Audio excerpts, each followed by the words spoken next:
amigo mesmo. Pastor Vanderlei é um amigo. Não tem como você conhecer o pastor Vanderlei e não se apaixonar pelo pastor Vanderlei. É claro que nesse sentido, os psicanalistas aqui sabem que eu estou usando o termo paixão dentro da psicanálise, tá? Então, meus irmãos, é uma alegria saudar a todos os senhores, as senhoras, senhoritos e senhoritas, sempre na doce paz de nosso Senhor Jesus. Jefté, obrigado. Daqui para lá, eu dou um jeito, meu filho. Queridos, eu convido a você a abrir a tua Bíblia, por favor. Está gravando aí, né? Então fique atento aí que se eu andar, vai que... Sou ensinador, mas sou pentecostal, irmão. Vai que Deus me toma que eu saio andando aqui dentro. Aí vocês me avisam que eu saí da câmera, tá? Aleluia. Queridos, abra a tua Bíblia em Neemias, por favor. Nosso texto básico é Neemias.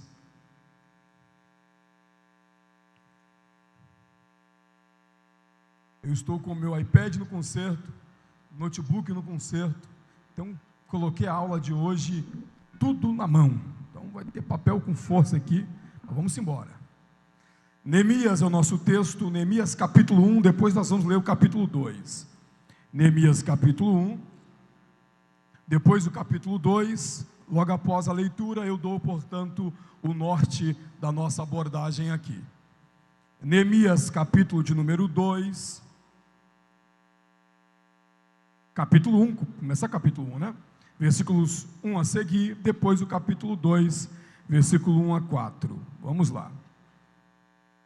Está escrito assim: as palavras de Neemias, filho de Racalias, excedeu no mês de Quisleu, no ano 20º, estando eu em Suzã, a fortaleza, que veio Hanani, um de meus irmãos, ele e alguns de Judá. Perguntei-lhes pelos judeus que escaparam e que restaram do cativeiro e acerca de Jerusalém. E disseram-me os restantes que não foram levados para o cativeiro, lá na província, estão em grande miséria e desprezo, e o muro de Jerusalém, diga, muro de Jerusalém, obrigado, fendido, e as suas portas queimadas a fogo. E sucedeu que, ouvindo eu estas palavras, assentei-me e chorei e lamentei por alguns dias, e estive jejuando e orando perante o Deus dos céus, e disse: ah, Senhor Deus dos céus, Deus grande e terríveis, que guardas o conserto e a benignidade para com aqueles que te amam e guardam os teus mandamentos. Estejam, pois, atentos os teus ouvidos e os teus olhos abertos para ouvires a oração do teu servo, que eu hoje faço perante ti, de dia e de noite, pelos filhos de Israel, teus servos, e faço confissão pelos pecados dos filhos de Israel, que pecamos contra ti, também eu e a casa de meu pai pecamos. Vamos para o verso de número 8. Lembra-te, pois, da palavra que ordenaste a Moisés. Ele se refere a um texto de Deuteronômio, teu servo, dizendo: vós transgredireis, e eu vos espalharei entre os povos, e vós vos convertereis a mim, e guardarei os meus mandamentos, e os fareis. Então, ainda que os vossos rejeitados estejam no cabo do céu, de lá ajuntarei e os trarei ao lugar que tenho escolhido, para ali fazer habitar o meu nome. Neemias capítulo 8. Pastor, que leitura extensiva. Nós somos a Assembleia de Deus, assembleianos, gostamos de Bíblia. Neemias capítulo 2, versículo de número 1 a seguir, eu preciso ler. Está escrito assim o texto: sucedeu, pois, no mês de Nissan, no ano 20º do rei Artaxerxes. Perceba que da leitura inicial até aqui são 4 meses e ele orando. 4 meses e ele orando, que estava posto vinho diante dele, e eu tomei o vinho e o dei ao rei, porém nunca antes estivera triste diante dele. E o rei me disse: por que está triste o teu rosto? Pois não estás doente. Não é isso senão tristeza de coração? Então temi muito em grande maneira, e disse ao rei: viva o rei para sempre. Como não estaria triste o meu rosto, estando a cidade, o lugar dos sepulcros de meus pais, assolada, e tendo sido consumida as suas portas a fogo? E o rei me disse: que me pedes agora? Então orei ao Deus dos céus, e disse ao rei. Perceba que ele primeiro ora, depois fala ao rei. Primeiro ora, depois fala ao rei. E disse ao rei, e o rei me disse: que me pedes agora? Então orei ao Deus dos céus e disse ao rei: se é do agrado do rei, e se o teu servo é aceito em tua presença, peço-te que me envies ajudar. Repita: envies ajudar. Mas perceba que eu omiti uma expressão de propósito: me envies ajudar. Não envie alguém, me envie ajudar. E o rei então irá enviá-lo. E encerra o texto dizendo: a cidade do sepulcro de meus pais, para que eu a edifique, ou para que eu a reconstrua. Meus irmãos, assenta-te, por favor. Conforme a orientação do nosso pastor Vanderlei Loureiro, e com a permissão do mesmo, nós faremos uma exposição temática. O assunto desse conclave é liderança. Nós estivemos aqui, salvo engano, mais 2 outras oportunidades, falando sobre liderança a esta igreja, essa tão amável igreja. E com a graça de Deus, e com a permissão do nosso pastor, estamos hoje, mais uma vez, para falarmos sobre liderança. Eu que ministrei cerca de 3 anos na faculdade o tema de liderança, aprendi o seguinte: o universo sobre liderança é muito amplo. As temáticas oriundas do tema maior, liderança, são vastas. Nós precisaríamos de horas e mais horas, ajuntamentos, mais ajuntamentos, para que possamos, a partir daí, ter um pouco de fundamentação em liderança. Não obstante, o nosso tempo aqui é um tempo curto, e sendo curto, porém, eu vou usá-lo da melhor maneira possível. Eu poderia falar, e irei falar, é o tema da casa, Neemias. Se eu posso dar um tema para essa reunião nossa, para a exposição que farei, e eu posso, portanto fiz, o tema da minha fala aqui esta noite é liderança com propósito. E eu coloquei propósito no singular, a propósito. Liderança com propósito, 2 pontos. Empreendendo obras para Deus. Qual é o tema, então, da nossa abordagem aqui? Liderança com propósito. Empreendendo obras para Deus. Vale lembrar ainda à guisa de introdução, que eu não irei pregar, não é uma pregação, ponto 1. 2, não é uma palestra necessariamente. 3, não é objetivamente um estudo. Como o nosso tempo é um tempo muito precioso e eu preciso marcar-lhes com uma mensagem, eu optei em fazer dentro de um estilo de oratória que eu chamo de reflexivo. Deste modo, começo repetindo aqui o nosso tema: liderança com propósito, empreendendo obras para Deus. Como todo professor, eu preciso te envolver na minha linha de raciocínio. Para tal façanha, eu vou dizer e convido-te a repetir após mim a temática designativa para esta fala: liderança com propósito, empreendendo obras para Deus. Obrigado.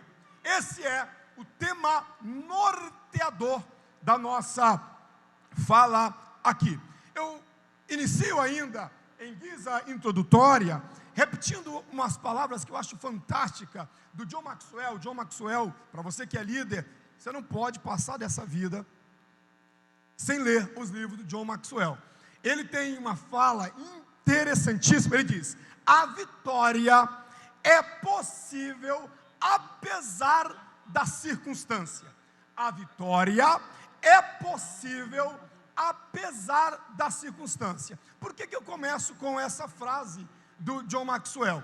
Porque o texto que embasa a nossa temática é o texto de Neemias. É o texto de Neemias. E o livro de Neemias, dentro da perspectiva dos principais eruditos em Neemias, o livro de Neemias é um dos maiores livros. Eu digo maior no sentido de potência, não em sentido de quantidade de folhas e de conteúdo. É um dos maiores, se não o maior livro de liderança. O maior livro de liderança, o mais importante livro, e claro, é um livro inspirado, é o livro de Neemias. Se você lê o livro de Neemias, é um livro curto, fácil, rápido de leitura. Se você fizer uma leitura singela do livro de Neemias, você perceberá que ali há diversos princípios de liderança, tanto no que diz respeito princípios de lideranças aplicados à gestão pública, aplicados à gestão empresarial, aplicados à gestão familiar. Os princípios são absolutos. Deste modo, o livro de Neemias é um livro que traz muita, mas muita informação para líderes. Se eu desejo ser um líder eficaz ou um líder eficiente, eu dei esse sorrisinho de canto de boca, porque enquanto eu falava essas palavras, eu me lembrei que um dos últimos encontros nossos aqui nesta igreja, que é uma igreja que ama trabalhar com capacitação de liderança, foi exatamente uma liderança eficiente, uma liderança eficaz. Se eu desejo ser um líder eficiente, exponencial, um líder eficaz, eu preciso conhecer Neemias, eu preciso conhecer a história de Neemias, porque quem é Neemias? Neemias é alguém, estou usando uma expressão a grosso modo, Neemias é alguém a quem Deus delega uma função para reconstruir. 2, Neemias é alguém que sensivelmente percebe uma necessidade e se dispõe a resolver esses problemas. Desse modo, quando você pega um traço de Neemias, desde o capítulo 1 até o capítulo 13, você observará que Neemias vem trazendo muitas características de um líder exponencial, e não apenas isso, ele também, além de trazer características de uma liderança exponencial, o Neemias traz princípios norteadores para quaisquer níveis de liderança. Aqui eu recomendo você ler um livro do John Maxwell, Os 5 Níveis de Liderança. Vale a pena ler. Você não pode passar dessa vida sem fazer a leitura desse livro, se você deseja ter uma liderança marcante. Volto, portanto, ao Neemias. Por que é que Neemias é o personagem que eu estou escolhendo para falar-lhes sobre liderança? Só lembrar aos irmãos que a minha fala aqui, ela divide-se em 2 grandes tópicos. No tópico 1, eu apresento Neemias. No tópico 2, que é o cerne da minha fala aqui, eu quero abordar as oposições ao projeto de Neemias. Como eu devo me comportar diante das oposições à minha liderança e aquilo que eu proponho fazer. Dito isso, volto ao que eu estava a falar. Por que é que o Neemias é o elemento importante da nossa abordagem? Por que eu escolho o Neemias para falar de liderança hoje? Exatamente, quando você pega o Neemias se propondo a reconstrução, se propondo a fazer alguma coisa, você precisa lembrar que cerca de 120 anos, colocando números redondos, cerca de 120 anos, as muralhas, os muros de Jerusalém estavam em ruínas. Cerca de 120 anos, esses muros estavam em ruína. É claro que nesse grau de fala, eu preciso lembrar que eu estou fazendo um parâmetro desde a saída desse povo para o cativeiro até o Neemias. 120 anos destruídos, muros, muitas ruínas e pior, ninguém fazia nada. Por que ninguém fazia nada, pastor? Ninguém fazia nada porque para que se faça alguma coisa, alguém precisa se levantar como liderança. Observe um princípio. Não basta que eu enxergue, que eu contemple as ruínas. Não basta constatar o problema. A questão é, o que eu faço? É aqui que nasce uma liderança. O que eu faço quando eu contemplo esse problema? Existe um livro que eu escrevi para jovens. Dentro desse livro, não foi publicado ainda, mas dentro desse livro há um capítulo que eu digo que não basta sermos revelantes, é preciso sermos relevantes. Repito, não basta sermos revelantes, é preciso sermos relevantes. Aqui nasce uma liderança. Por quê, pastor? O que é ser revelante? É você revelar alguma coisa. Eu te dou um exemplo para ficar fácil, lembrando aqui que nós estamos numa conversa, num diálogo, como uma sala de aula. Digamos que aqui eu olhe para essa parede que está à minha esquerda, à sua direita, e eu enxergue nela vários buracos dessa parede. Por que eu consigo contemplar esses buracos? A luz me auxilia, eu consigo enxergar bem, as funções oculares estão em funcionamentos normais. Eu consigo, então, perceber que há buracos. Até então, a luz revelou-me a minha percepção ocular de que há buracos na parede. Agora, quando é que eu torno-me relevante? É quando, ao contemplar os buracos, eu faço alguma coisa no afã de sanar esses buracos, no afã de impedir que a parede permaneça com buracos. Aqui mora o divisor de águas entre ser revelante e ser relevante. Então, a minha liderança precisa ser uma liderança relevante. Eu preciso me mobilizar, eu preciso fazer alguma coisa. Perceba, portanto, que o povo precisa de um líder. Note, 120 anos os muros estão em ruína. Os homens trouxeram para o Neemias a informação de que os muros estavam em ruínas. O que me chama a atenção? Ninguém havia feito nada.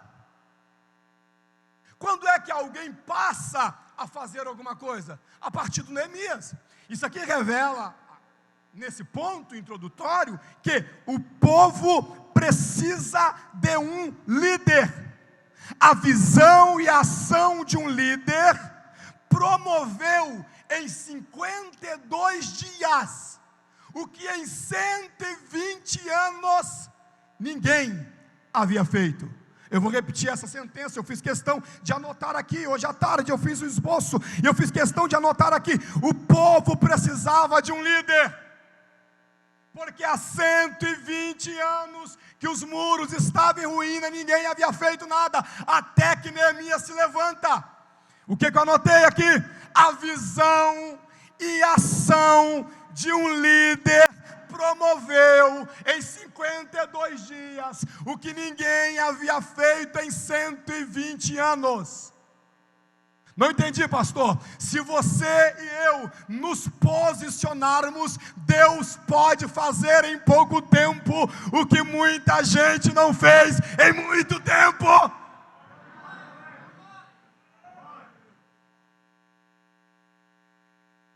O mecanismo para que as obras sejam realizadas é com Deus. Posicionamento para fazer alguma coisa é comigo. Eu estou chegando. Eu estou introduzindo, mas estou chegando no assunto. Segura. Perceba que Deus cria os meios para que a minha liderança seja eficaz e relevante. Mas para que Deus crie esses meios e eu me aproprie de tais, eu preciso me posicionar. Você lembra? Deixa eu abrir um parêntese.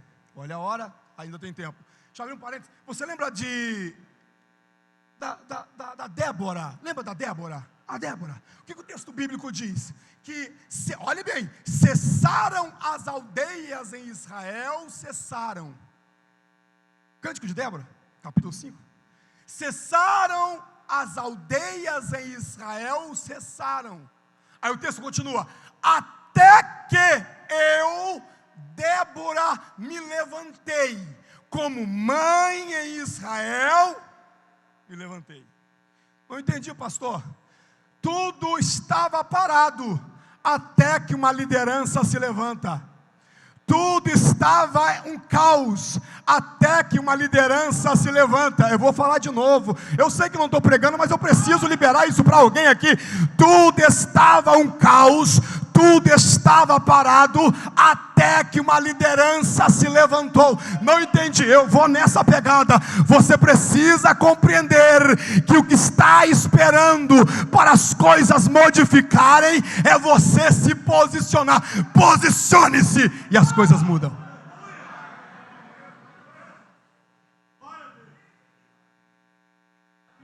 Deixa eu falar baixinho aqui para os senhores aqui e para as senhoras, bem baixinho.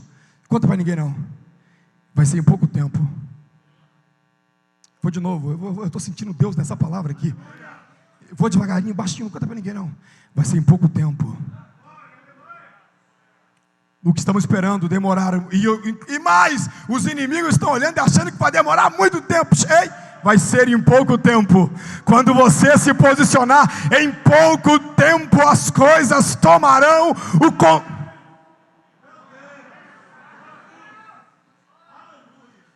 O que você precisa entender? Por que é que Neemias se levanta para reconstruir os muros? Mania de professor, deixa eu voltar um pouco, fundamentar historicamente, vai ficar chato, mas vamos embora, fazer o quê? Faz parte do nosso script. Voltando um pouquinho, o que você precisa entender? O Neemias está está na égide da dominação persa. Olha bem, Neemias está na égide da dominação persa.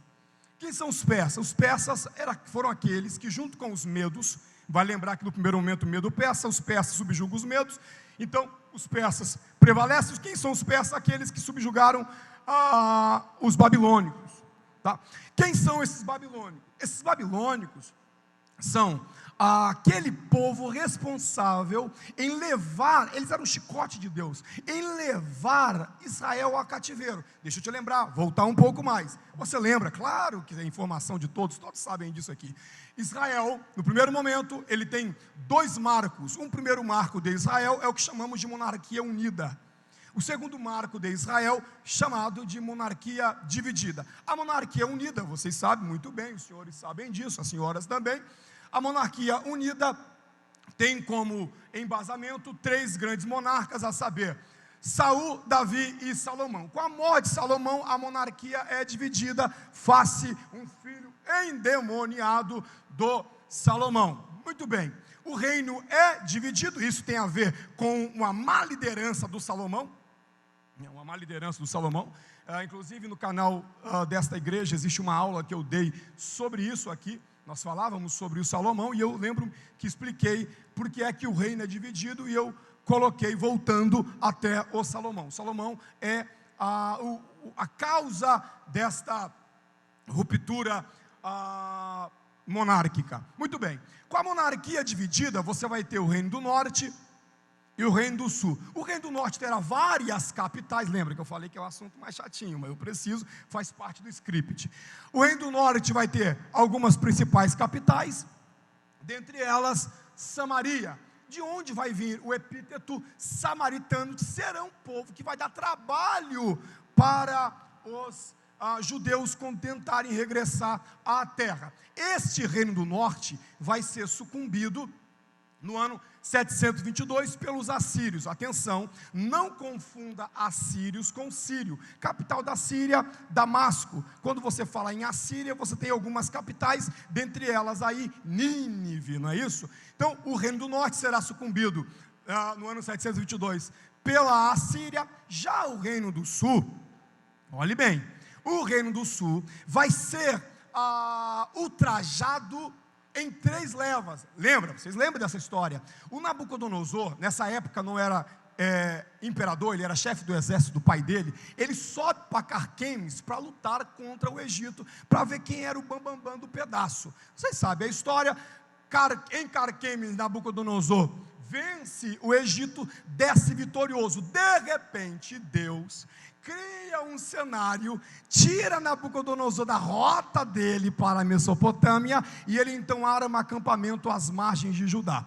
Não sabe muito bem, isso no ano 606 até 605, ele descobre que o pai dele está doente, volta para a Babilônia. Depois, no ano 597, ele chega lá novamente, o calendário está caindo, leva mais uma turma, o pai dele morre, ele assume o império. A partir daí ele é o mandatário maior de Babilônia, e no ano 586 ele volta. A questão é, quando você pega essa última leva do judeu, esse último encontro de Nabucodonosor com Judá, os muros são destruídos, tudo ali é profanado por Nabucodonosor e a sua corja. Observe que um tempo depois, isso por volta do ano 516, 70 anos depois, Zorobabel, capítulo 4 de Esdras, eu não falei Neemias, eu disse Esdras, capítulo 4 de Esdras, o Zorobabel vem tentar reconstruir o templo, diz o texto bíblico, e os muros, porém, ele é impedido. Por quem?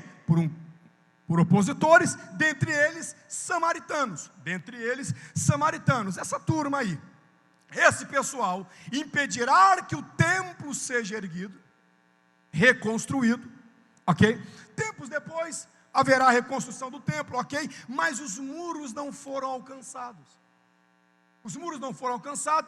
anos depois, levanta-se, eu estou falando de anos mesmo, depois levanta-se aí, cerca de 50 anos, levanta-se aí o Neemias. Para quê, pastor Charles? Para reconstruir o templo? Não necessariamente.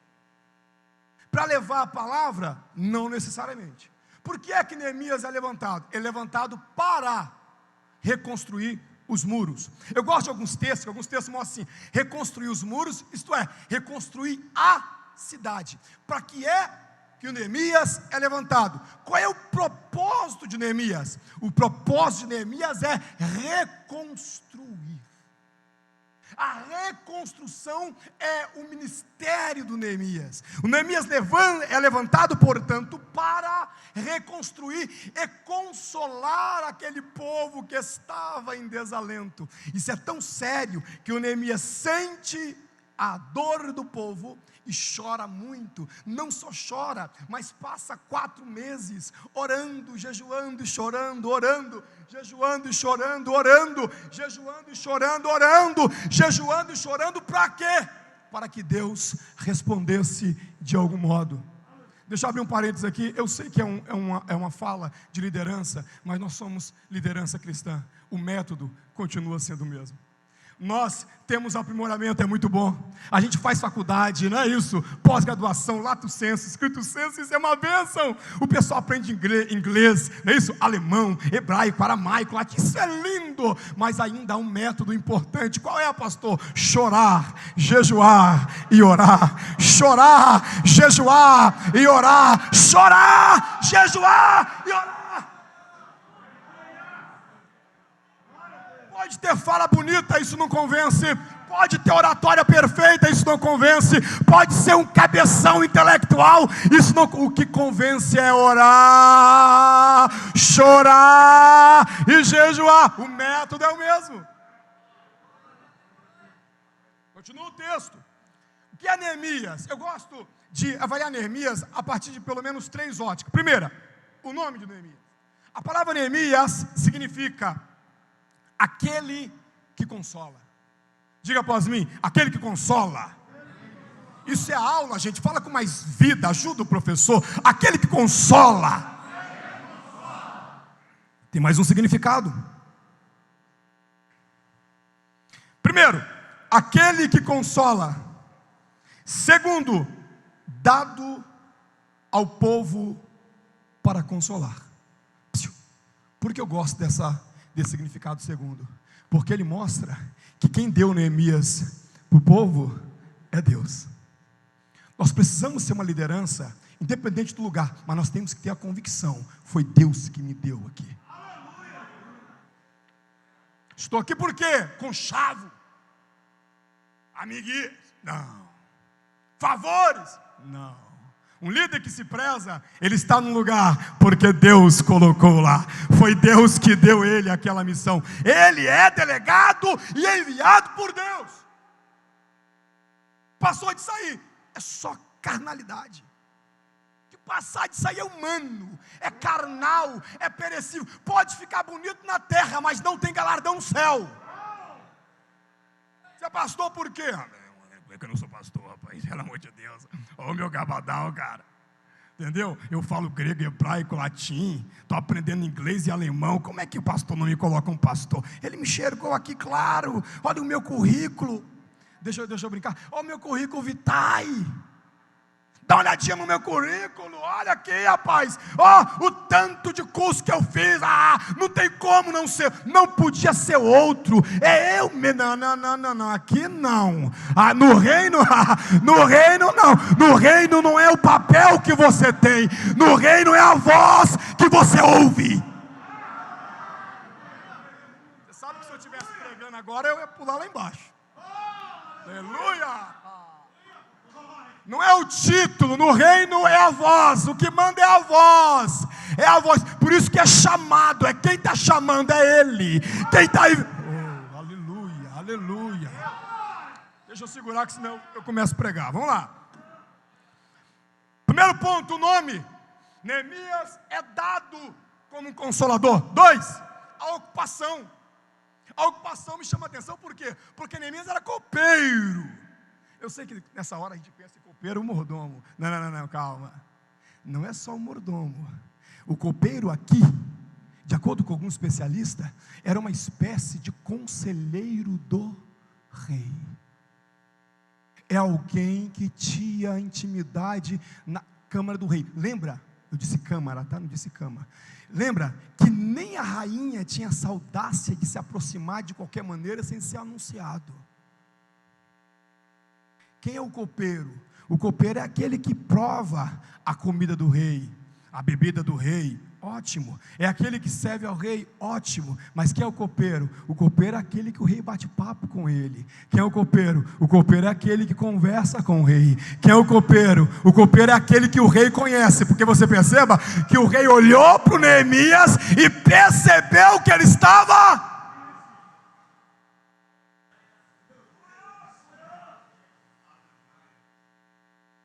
A tristeza interna você até esconde, a tristeza externa, para quem te conhece, não. O rei, conhecendo Neemias, percebeu que ele estava triste. Vamos caminhar.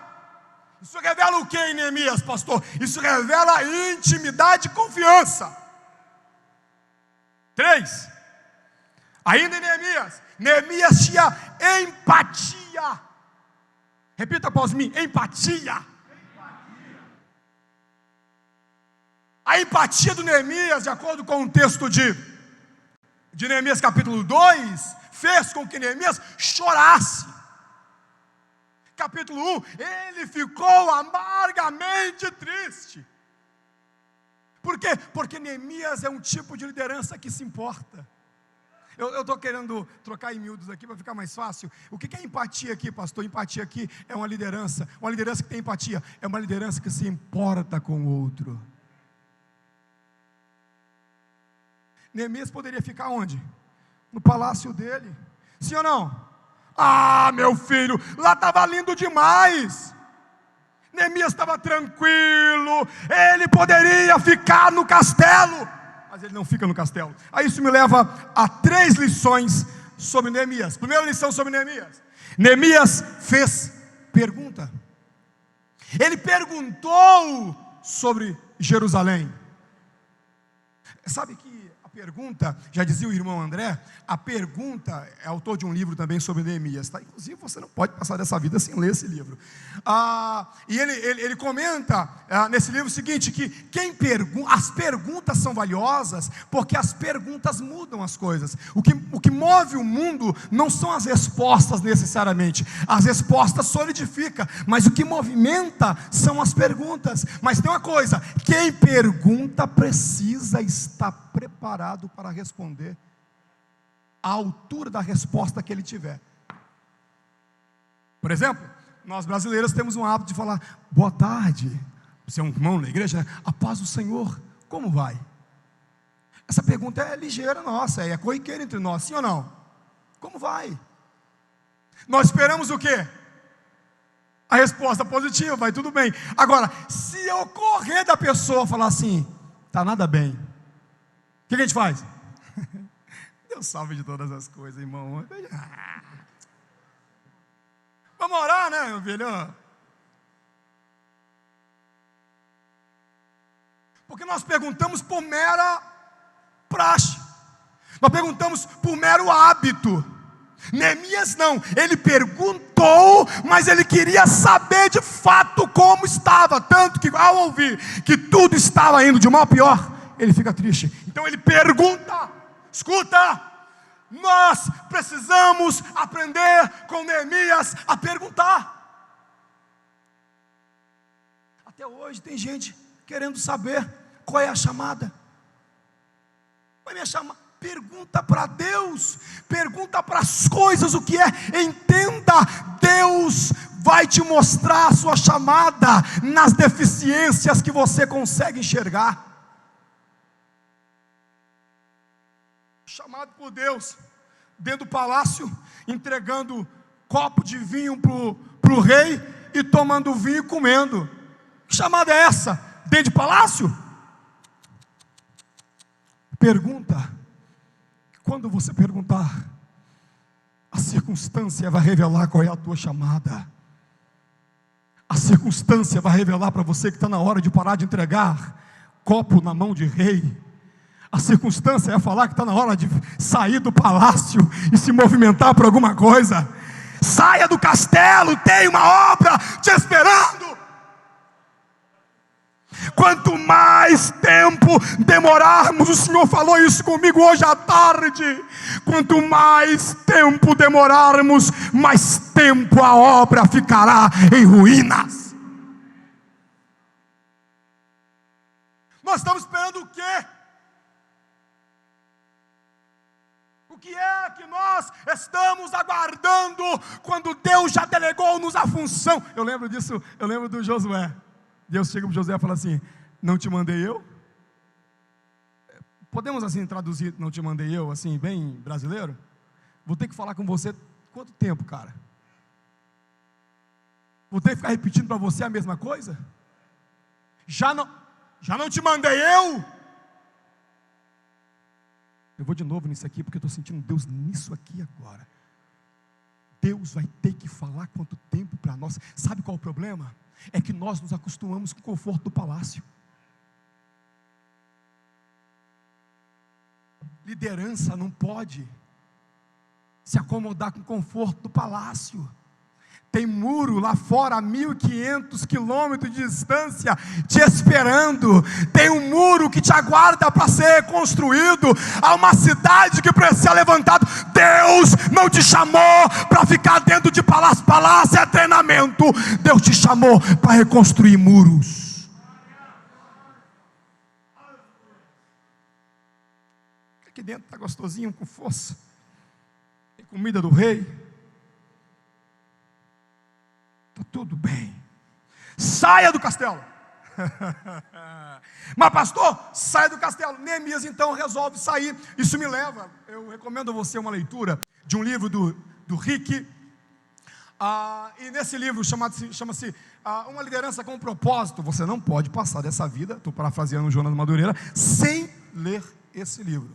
Uma Liderança com Propósito. E no capítulo 1, o Rick coloca 5 princípios da liderança, pensando em Neemias. 5 princípios de uma liderança. Primeiro, nada acontece até que se levante um líder. Eu vi alguém anotar, então eu vou repetir. Nada acontece até que se levante um líder. 2, liderança e influência. Inclusive essa é uma frase do John Maxwell. O que é liderança, John Maxwell? Ele responde: liderança é influenciar, nada mais, nada menos que isso. Liderança é influenciar. Liderança e influência caminham juntas. O que prova a minha liderança é o meu poder de influência. 3, a prova da liderança também consiste em: alguém te segue? Quem é que compra essa nossa questão? Quem é que nos segue? Ora, como é que eu sou um líder e não lidero nada? Quer ver? Deixa eu abrir um parênteses aqui e te fazer algumas perguntas. Vamos lá. Pergunta de número 1. Quantos pastores nós temos aqui? Pastores e obreiros, no geral. Levanta a mãozinha assim. Isso. Então, pastores logo são liderança. Ótimo. Quem é líder de alguma coisa aqui? Isso. Quem é líder de nada? O pastor não lidera nada. Baixa essa mão aí. Todos lideramos alguma coisa. Inclusive dentro há um princípio de liderança importantíssimo, que é: antes de você liderar alguma coisa, você precisa se liderar. É o líder de si mesmo, né? Inclusive esse é um dos princípios importantes que precisam serem falados para pastores, né? Porque há muitos pastores que lideram o povo, lideram as questões administrativas de uma igreja, porém não lideram as suas emoções. Isso é tão sério que muitos pastores estão... irmão, eu tenho exemplo aqui, quem me conhece mais perto sabe, tem pastores que estão morrendo aí de derrame cerebral, ataque fulminante, exatamente em função de quê? De lidera o povo, lidera tudo de forma administrativamente falando, mas não lidera a si mesmo, não lidera as suas emoções. Ora, é muito simples você detectar alguém, os psicólogos aqui certamente saberiam falar melhor do que eu, não sou psicólogo, sou psicanalista. Você consegue detectar alguém que está com um problema emocional quando esse problema emocional é manifestado, por exemplo, em uma depressão. Uma depressão é o problema emocional. Por quê? Esse alguém vai se isolar, vai se trancar dentro de um quarto e tal. Agora, quando é um desgaste emocional? Porque o desgaste emocional não para pastor dentro de casa, não para líder dentro de casa. Você continua fazendo os seus afazeres, a sua vida continua, até que uma hora você não aguenta, até que a mente não dá conta, lança para o corpo e entra problemas psicossomáticos. Estou dizendo o seguinte, que nós somos líder de alguma coisa, e nós precisamos nos levantar. E no caso de Neemias aqui, ele se levanta para a reconstrução. Então, em primeiro lugar, nada acontece até que o líder se levanta. 2, liderança e influência caminham juntas. 3, a prova cabal da minha liderança é: alguém me segue. 4, o fundamento da liderança é o caráter e não o carisma. Caráter deve nortear um líder relevante e não carisma, porque por carisma o líder consegue um somebody love.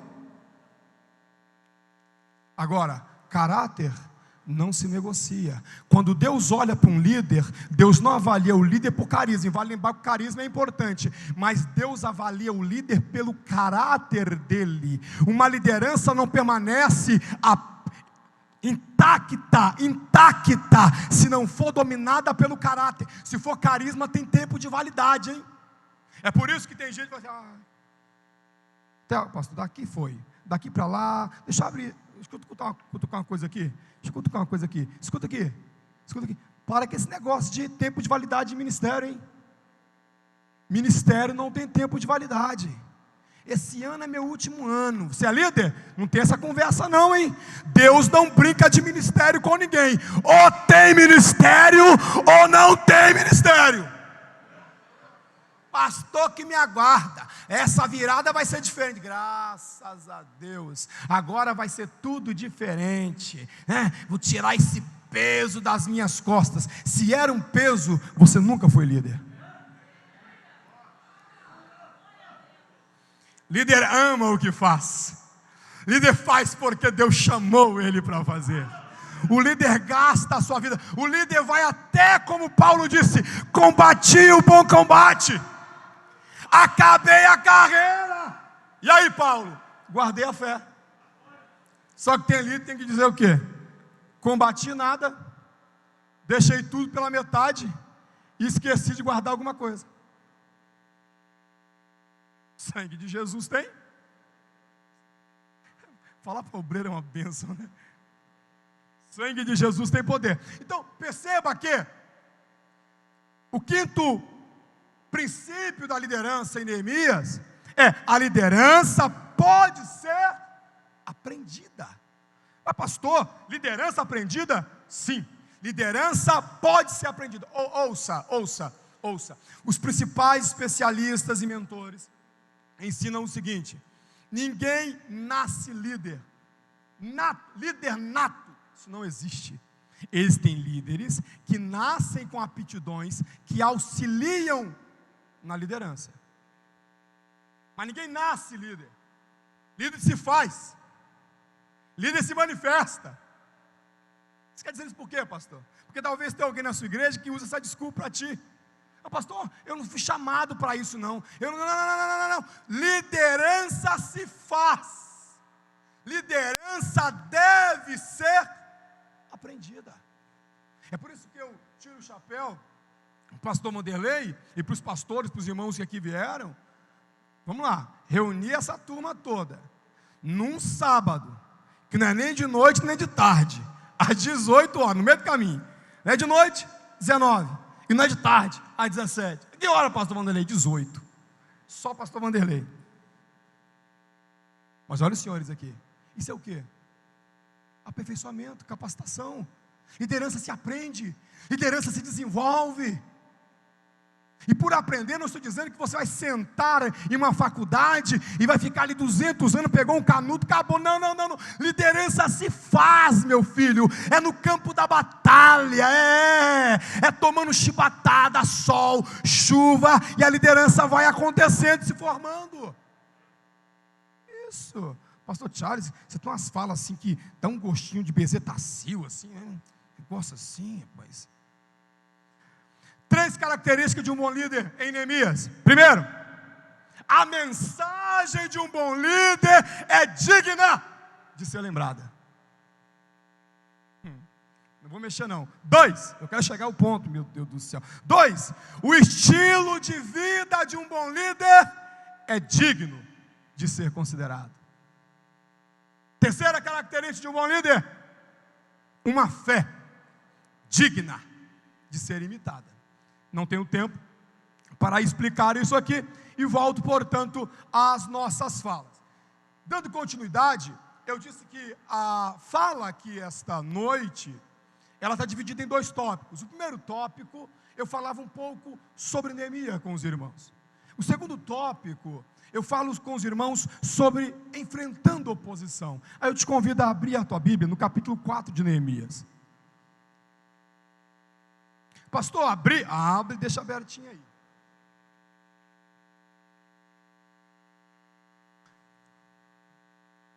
Capítulo 4 de Neemias, a partir do versículo 1. Eu vou ler só alguns versículos, depois a gente vai caminhando. Esse aqui é o recado que Deus me entregou para entregar aos senhores aqui esta noite. Enfrentando oposição no ministério, como uma liderança relevante se comporta em meio a tamanhas. Está tirando foto, Lilian? Tira foto, minha filha. Vai.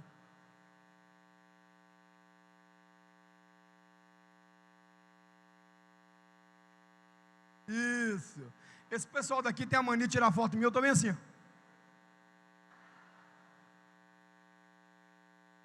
Sangue de Jesus. Capítulo 4 de Neemias, a partir do versículo 1. Sabe que os pedagogos aqui sabem que eu fiz essa gracinha depois de 40 a 50 minutos de fala, para você dar uma respirada, descondiciona, e eu volto a falar mais umas 2 horas, graças a Deus, né? Isso é técnica. Neemias capítulo 4, versículo 1, a seguir está escrito assim: E sucedeu o quê? Ouvindo o Sambalate, que edificávamos o muro, ardeu em ira, e se indignou muito, e escarneceu dos judeus, e falou na presença dos seus irmãos e dos exércitos de Samaria, e disse: Que fazem estes fracos judeus? Permite-se-lhe-á isso? Sacrificarão, acabá-lo-ão num só dia, vivificarão dos montões do pó as pedras que foram queimadas. E estava com ele Tobias, o amonita, e disse: ainda que edifiquem, ainda que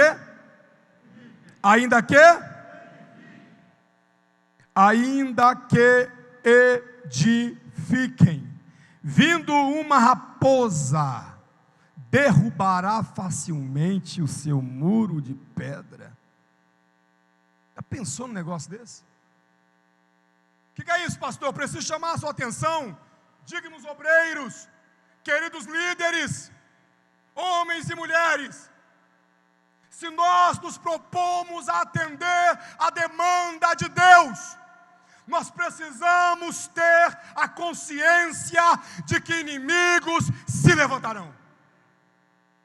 Se nós propormos em nosso coração ser enviados para realizar algo para Deus, nós precisamos ter a consciência de que uma oposição se levantará. Eu preciso chamar a vossa atenção, aproveitando que está sendo projetados os versículos ali na tela, para algumas estratégias dos inimigos de fora, porque eu preciso situar uma coisa aqui esta noite. Diga isso, pastor Vanderlei. Existiam inimigos dentro e inimigos fora. Os inimigos de fora tinham as suas estratégias, mas os inimigos de dentro também não ficavam para trás. Perceba, a primeira estratégia dos inimigos foi o desagrado. Eu te convido a abrir a tua Bíblia em Neemias capítulo 2, ou atentar-se para o telão para ganharmos tempo. Neemias capítulo 2, versículo 10. Neemias capítulo 2, versículo de número 10. E está escrito assim: e que ouvindo Sambalate, ouvindo o que, pastor? Ouvindo que alguém vai fazer o que não fora feito em 120 anos. E ouvindo Sambalate, o Oromita e Tobias, o servo amonita, lhe desagradou com grande desagrado. Olha que redundância, mas isso aqui é hebraico, construção hebraica. Lembra que hebraico, em certo sentido, é uma língua pobre de adjetivo. O pessoal que conhece hebraico aqui sabe do que eu estou falando. Por isso essa redundância aqui aparente. E lhe desagradou com grande desagrado. Primeira estratégia do inimigo, que se opõe a uma obra que Deus está a realizar, é o desagrado, é o descontentamento. Eu preciso esta noite, da parte de Deus, falar ao coração dessa tão seleta liderança: quando você se propor a fazer o que ninguém está fazendo, você enfrentará o desagrado de muitos. Alguém não vai gostar de saber que você se levantou. Mas a palavra de Deus para você esta noite é: continue. A palavra de Deus para você esta noite é: avance. Mas alguém ficou descontente, continue. Mas você vai parar a caminhada porque tem gente não gostando? Escuta aqui, a prova de que você está na direção de Deus é que alguém está desagradando. Você nunca vai ver um mosquito ficar rodeando uma lâmpada apagada. Mosquito só rodeia lâmpada acesa. Oh, eu sei que eu estou numa aula, mas eu não aguento, meu coração não aguenta. Eu preciso liberar isso aqui para você. Deixa desagradarem, deixa ficarem descontente. É Deus que te levantou para fazer esta obra, é Deus.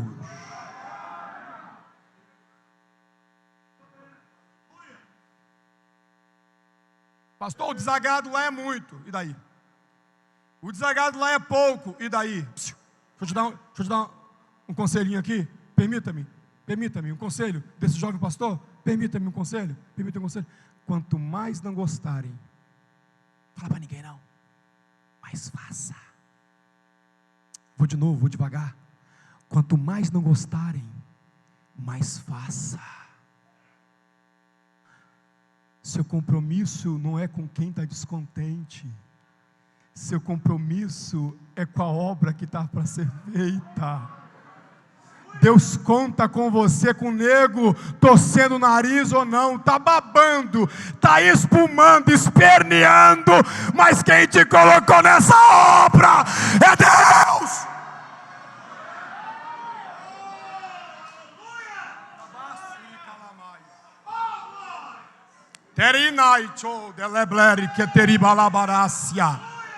Deixa o inimigo torcer, ô pastor, deixa o inimigo torcer o nariz.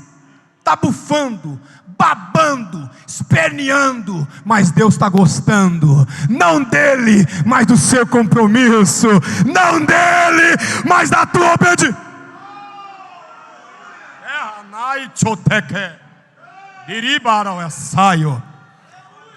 Segunda estratégia do inimigo para tentar parar a obra de Deus. Está aqui, eu vou ler todo esse versículo aqui, tudinho, vou ler tudinho, dá tempo. Está aqui, ó, capítulo 2, versículo 19.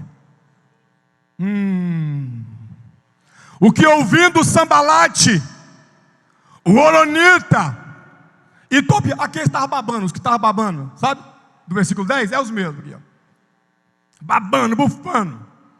E Gesem, o Arábio, zombaram de nós e desprezaram-nos e disseram: o que é isso que fazeis? Quereis rebelar-vos contra o rei? Segunda estratégia do inimigo para tentar te parar: desprezo e zombaria. Vai desprezar o que você está fazendo e vai zombar do que você está fazendo, e quiçá falará que é rebeldia, mas você está na direção de Deus.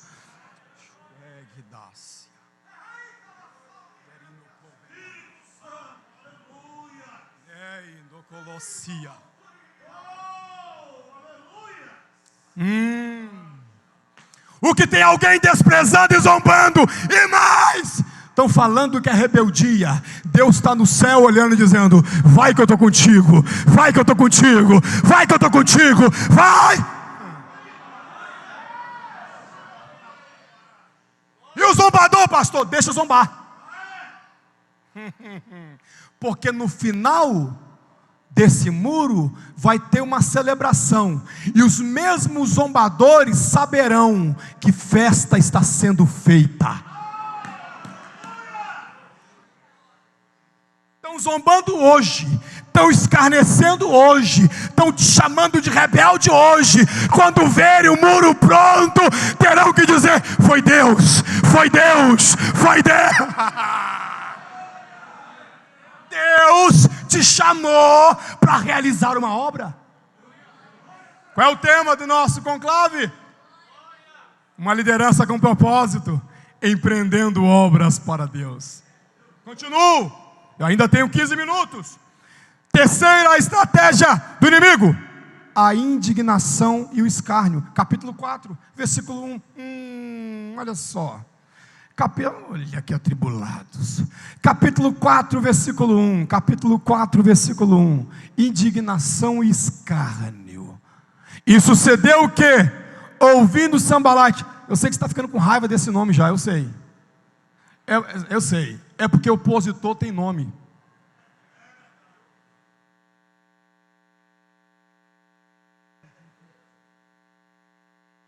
Eu posso ir embora depois dessa. Você que não quer enxergar, mas o opositor tem nome.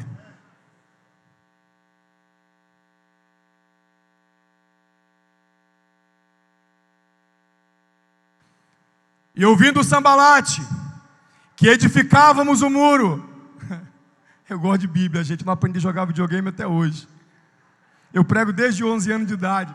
Fui batizado com o Espírito Santo aos 7 anos de idade. Tem essa cara de velho, mas fiz 30 agorinha. Escuta.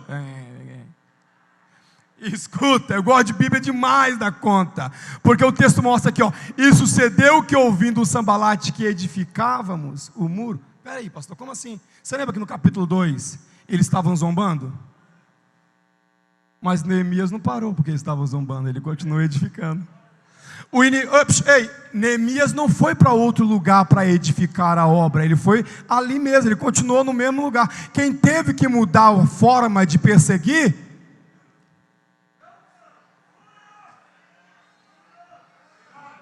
O opositor que se vira. Porque, mas só tem no meio empresarial.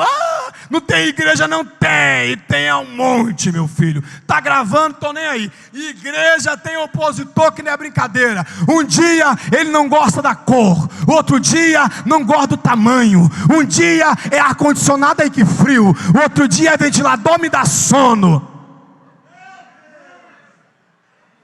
Ele que mude o meio de perseguir. O que eu gosto do texto é que Neemias continuou no mesmo lugar, edificando. Ô irmão, quem sabe, quem chamou, não para por causa de ninguém. Ô digno líder, você está entendendo o que Deus está falando contigo aqui esta noite? Não é porque estão te perseguindo que tu vai parar, tu continua. Deus te chamou para edificar? Estou edificando. E o inimigo está mudando a estratégia agora. Agora ele vai zombar de mim agora. Agora ele vai ficar indignado. Agora ele vai escarnecer. Parou aí, pastor? Parou nada. Capítulo 4, versículo 2. Sangue de Jesus. Terceira estratégia. Quarta, na verdade. A humilhação. Capítulo 4, versículo 2. E falou na presença de seus irmãos do exército de Samaria, e disse: que fazem estes fracos judeus? Está humilhando ou não está? Continua o texto. Permite-se-lhe-á isso?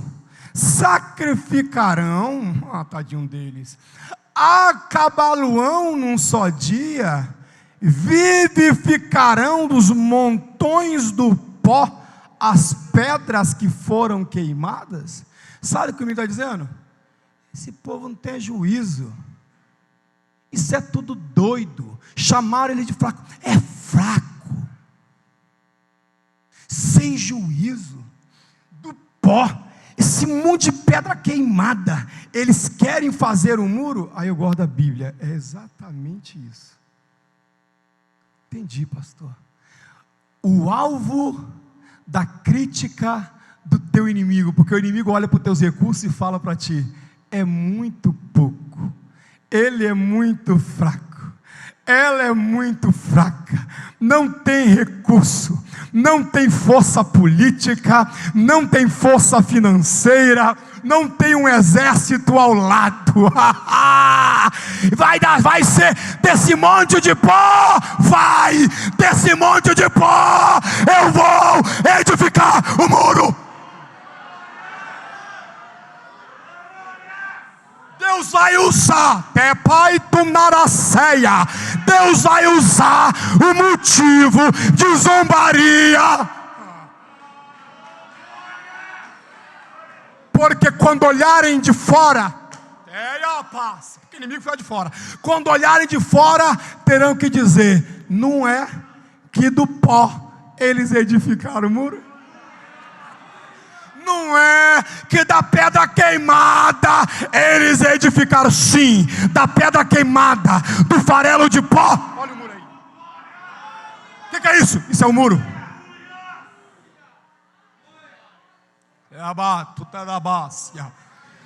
Eu sei, meu querido líder e pastor, que às vezes as zombarias ferem a alma, são como flechas agudas no peito, tira teu sono, tira a tua fome, mas eu te conduzo uma palavra de Deus. Continua, porque Deus vai erguer daí.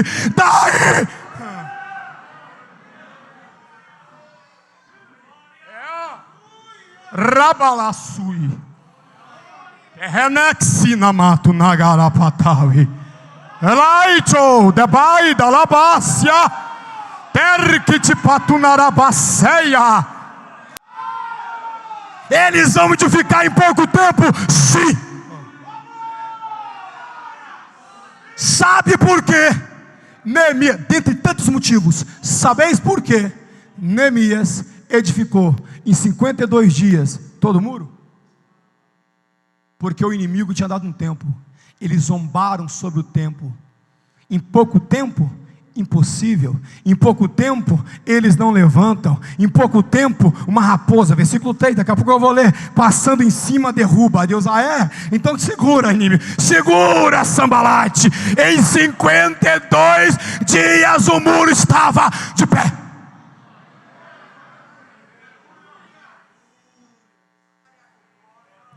Exatamente porque o diabo está te atacando nessa área. Receba essa palavra de Deus que eu libero aqui do altar. Deus vai apressar esse negócio. Eu vou continuar liberando, porque o inimigo está zombando de ti, dizendo que em pouco tempo você não consegue fazer. Deus libera essa palavra através da minha boca para ti. Vou fazer em pouco tempo. Vou fazer em pouco.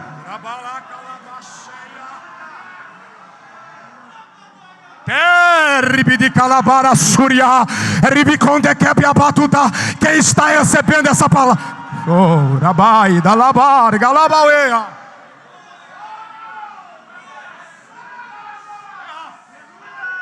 Terra sébia.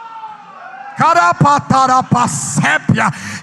Cadê o diabo para temporizar o que Deus vai fazer? Deus vai fazer em pouco tempo. Santas servas do Senhor, eu libero essa palavra, Deus vai fazer em pouco tempo. Queridos servos do Senhor, eu libero essa palavra, Deus vai fazer em pouco tempo. Pastor Menezildo, recebe essa palavra que sai do altar para ti esta noite. Deus vai fazer em pouco tempo. Exatamente porque estão dizendo que não dá. Deus vai.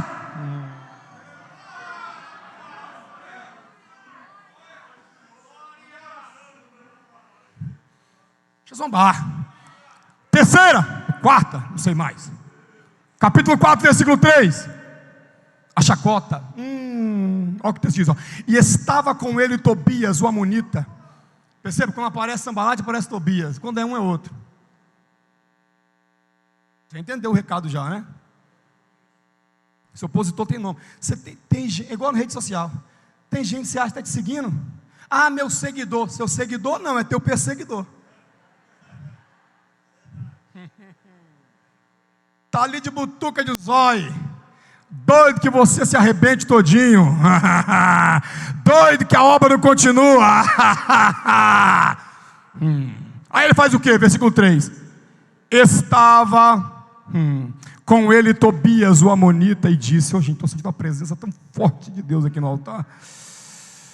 Ainda que edifiquem.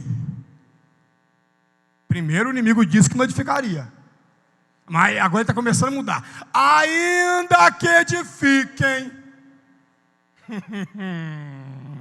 Aí, ó chacotinha. Vindo uma raposa, derrubará. Aí você pensa que era uma cerca, né? Olha o que ele coloca aqui, ó. Derrubará facilmente. Olha que conversa do diabo. Facilmente o seu muro de pedra. Entendeu? O que o inimigo está fazendo aqui? Fazendo chacota. Não edifica não, mas se edificar, até uma raposa, está brincando, derruba o muro de pedra, está brincando. Pare de ouvir esse tipo de gente. Liderança exponencial, pare de ouvir esse tipo de gente que está dizendo que você não consegue, se conseguir, não vai muito longe. Não vai, que não tem jeito não. Se for, vai até o final do ano. Você não para até que essa obra conclua. O inimigo está achando que você volta para Suzã, envergonhado, vai chegar na presença do rei e falar: rei, deu certo não? Quando o inimigo espera que você chora, você festejará. Deixa eu continuar, que eu tenho que encerrar aqui, ó. Eu vou ter que encerrar aqui num meizinho aqui, ó. 4:8. E ligaram-se entre si todos para virem atacar Jerusalém e para os desviarem do seu intento. Primeira aí, desagrado, desprezo, zombaria, indignação, escárnio, humilhação, chacota e mais o que aí? Confusão. Desviado o intento. Percebeu que não dá de um jeito? Vamos tentar desviar o foco dele. Se você entendesse que Deus está falando com você aqui, você está por isso aqui, ó, para mudar teu foco. Está assim intrínseco, né? Deus te trouxe aqui hoje. Pode falar. Você não muda o foco. O foco é o mesmo. Você não muda o foco. Não, pastor, eu estava pensando em fazer uma nova abordagem. Deus te trouxe aqui para falar com você. Você não vai mudar o foco, não. Você não vai reagir de acordo com o que estão dizendo. Continua no intento, meu filho. Continua.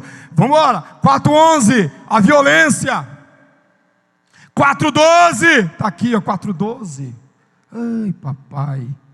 A boataria. Boataria aqui, ó. E sucedeu o quê?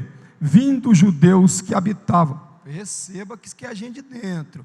Vindo judeus que habitavam entre eles, 10 vezes nos disseram que de todos os lugares tornavam a nós. Olhe bem. O judeu, pastor, judeu. Quando o inimigo perceber que de fora não dá, ele vai tentar usar de gente que está perto de você. É meio parentado, assim, é meio próximo. Quando ele vê que o meio próximo não dá, ele vai levantar o próximo. Mas pastor, está aqui, ó, capítulo 4, versículo 10. Capítulo 4, versículo 10. Então disse Judá, Judá que está dizendo, o povo que estava trabalhando. Olha o que o povo falou: já desfaleceram as forças dos acarretadores, e o pó é muito, e nós não poderemos edificar o muro. O que Que é isso, pastor? Notei aqui para eu não esquecer de falar. Que estratégia é essa? É a estratégia do cansaço, do desestímulo, sabe? Do serviço está demais. Ah, pastor, não estou aguentando. Ai, Deus, é muito pó. Já não tem mais força. É muito pó para puxar. Já não tem mais força. Não dá mais. Como é que eu enfrento? Primeiro, oração. Segundo, ânimo redobrado. Terceiro, vigilância. Parou aí, pastor? Não! Como eu posso continuar, pastor Charles? Diante de tamanhas oposições. Capítulo 4, versículo 14 de Neemias. Capítulo 4, versículo 14 de Neemias. Está aqui, ó. E olhei, e levantei-me, e disse aos nobres. Não entendi, pastor. Meu filho, eu coloco legenda para você entender ligeiro, quer ver só? E inspecionei. O que é isso? Lembra? Eles falaram que o povo estava tudo desanimado. Eles falaram que os homens estavam vindo atrás deles para matar. Eles falaram que eles estavam cercados. O que Neemias faz? Deixa eu ver se está. Liderança é isso aí. Cabra macho. Deixa eu ver se está. Aí o texto diz: e olhei. E aí? Aí o texto diz: e levantei-me. Como eu posso vencer as oposições? Levante-se. Levante-se. Ai, tadinho de mim. Levante-se. Vai ver se é verdade. Levante-se. Levante-se. Quem te chamou foi Deus. Levante-se. Deus está falando para a liderança aqui que deitou, não sentou não, deitou. Deus está dizendo para ti: você vai ficar deitadinho assim até quando, cara? Levante-se. Levantei-me e disse. Disse o quê? Ponto 1 aí. O pessoal gosta de pregação, né? Subtópico. Disse o quê? Não temais. Não os demais. Como é que eu venço a oposição? Que medo é esse? Que medo é esse que te toma o peito, que você acha que não consegue? Que medo é esse que bloqueia a tua liderança? Eu suspeito que Deus nos trouxe aqui, eu já vou terminando agora, para dizer para você e para mim: tira esse medo do peito, tira esse medo do peito, tira esse temor de homens do peito. Quem te chamou foi eu, diz o Senhor. Quem te chamou fui eu. Com medo, pastor? Estou com medo. Não tem mais. O que mais? Lembrai-vos do Senhor. Eu amo esse texto, que esse texto está dizendo o seguinte: lembrar do Senhor, aqui é o Neemias falando o seguinte: ei, gente, está com medo? Está com medo por quê? Porque eles estão falando tudo isso aí. Está com medo por quê? Por causa da zombaria? Parem com isso. Lembre-se do Senhor, isto é, o Deus que fez ontem, faz hoje também. O Neemias está chamando eles para lembrar dos feitos do Senhor. O Deus que abriu o mar um dia, Ele também abriu o Jordão, Ele parou a água em cima. Não entendi, pastor. Nosso Deus é o mesmo. Liderança, esta noite o Espírito de Deus quer injetar em nós ânimo. Está dizendo para ti e para mim: lembre-se, eu fiz, eu faço de novo. Eu fiz com eles, eu faço com vocês também.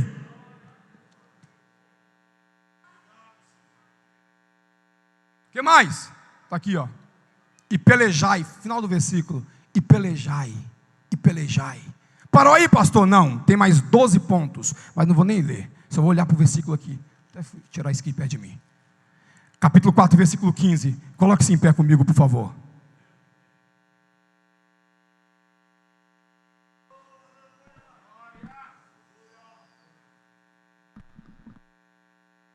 Capítulo 4, versículo 15. Está preparado para receber essa palavra?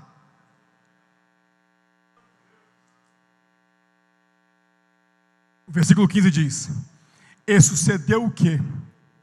Ouvindo os nossos inimigos, que já o sabíamos, e que Deus tinha dissipado.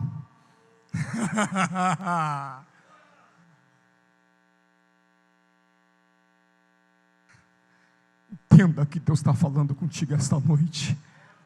Você está achando que está lá, Deus já está dissipando já. Já tinha dissipado o conselho deles. Parte B: todos voltamos ao muro, cada um.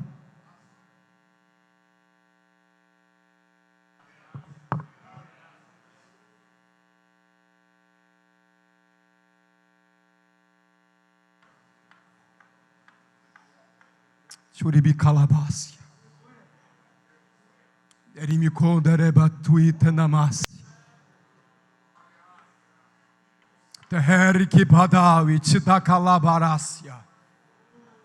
Eu sei que não está fácil, está doendo. Quem você menos esperou falou, de onde você menos imaginava veio. Mas a palavra de Deus para ti esta noite é: volta.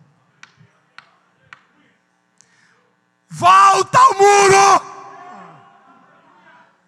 cada um a sua obra.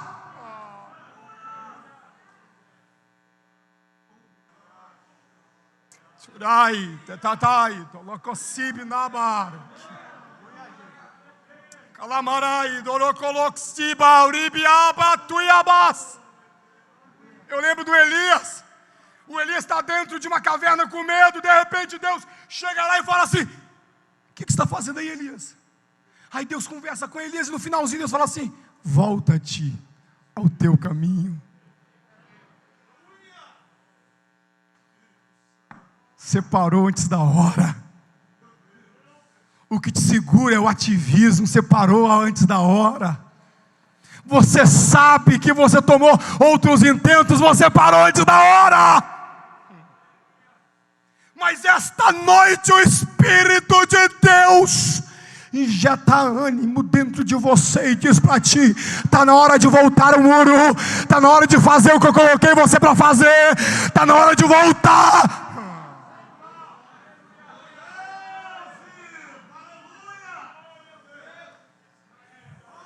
O tempo passou, você se perdeu, mas enquanto você não vai, o muro continua no mesmo lugar. Enquanto a gente fica lutando, vou, não vou, vou, não vou, atendo, não atendo, vou, não vou, atendo, não atendo, vou, não vou, atendo, não atendo, o muro está no mesmo lugar. O muro está te esperando. Se for preciso, será espada numa mão, colher numa outra mão, mas não paro de colocar tijolo sobre tijolo até que o muro se levanta. Deus não é Deus de obras incompletas.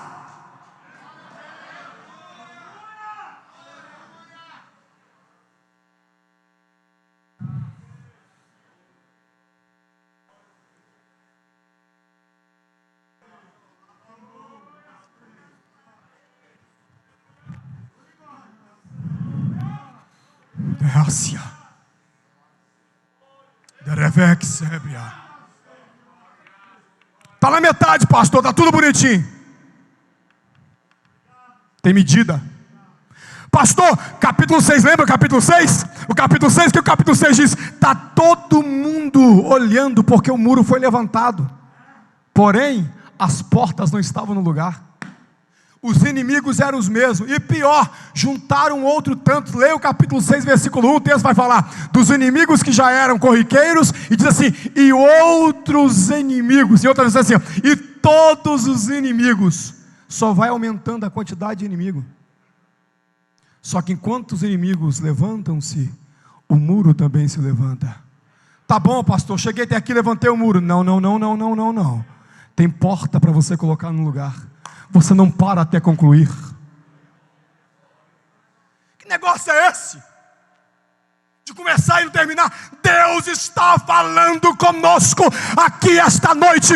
Deixa zombarem, deixa fazerem chacota, deixa dizer que vão matar, que vão tirar, que fazem acontece. O seu compromisso é tijolo sobre tijolo, tijolo sobre tijolo, tijolo sobre tijolo, tijolo sobre tijolo.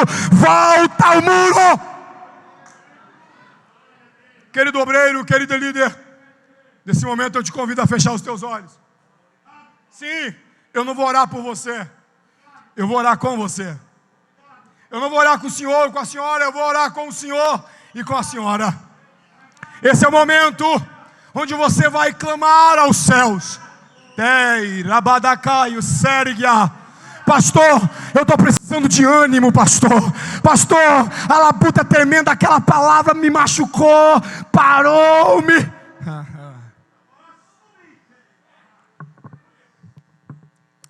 Esta noite é a noite do destrave.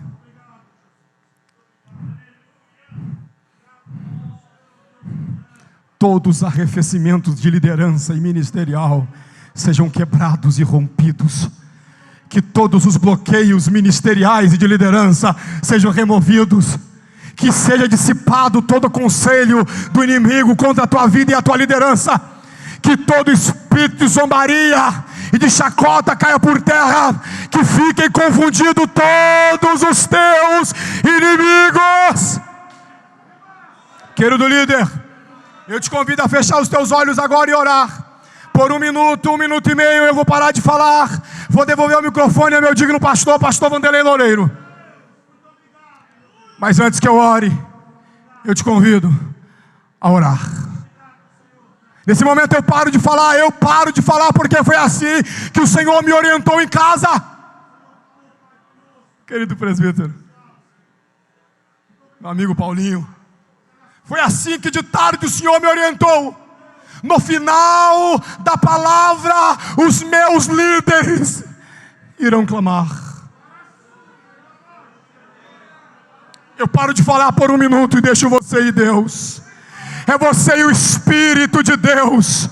É você, só Deus e você sabem a que patamar está a tua liderança. Ore ao Senhor.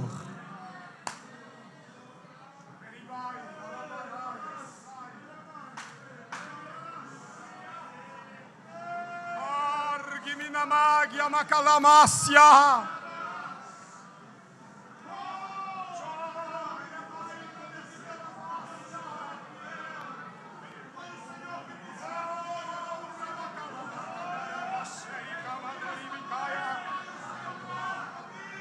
Ei, que assunto, que de que parapá. Isso, ore. Ore, ei, labadai, da labai, de liblócia.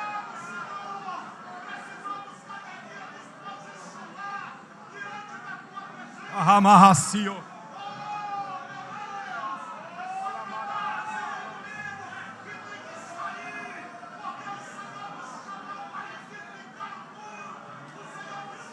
Irimiconde camanchita para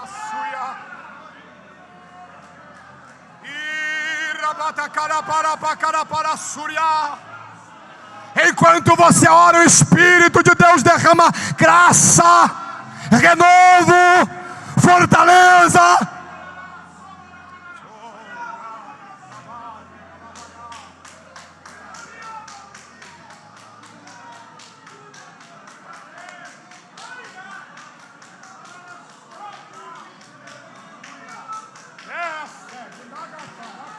Para passear. Querido líder, coloca a mão no ombro do irmão que está do teu lado e ore por ele agora, vai. Ore por ele, no ombro, isso. Coloca a mão sobre o ombro dele e ore por ele, ore com ele. Ore por ele, ore com ele, isso.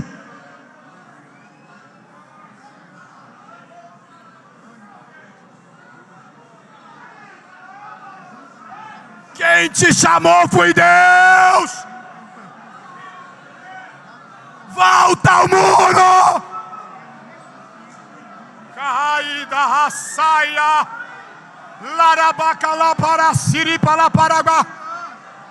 Loxi, que sergue de Ribicala.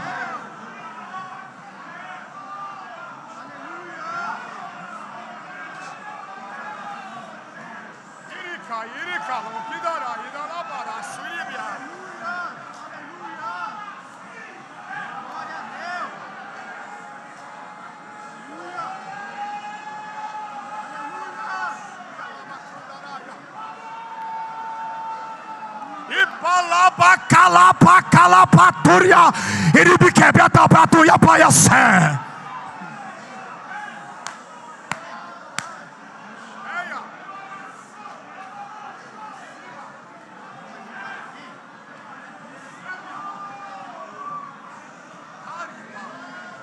Calabaço, xeribe calamaia, na minha solha, labaturi dériga, labarabá, e na mão, no coné.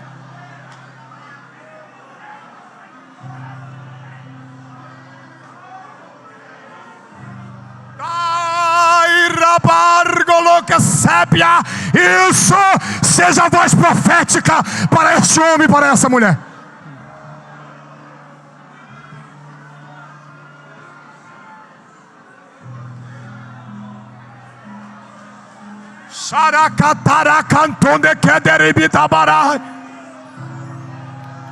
Oh, ribidabarabasuia. Receba a graça de Deus. Líder, receba a graça de Deus. Receba, receba, receba, receba, receba, receba, receba, receba.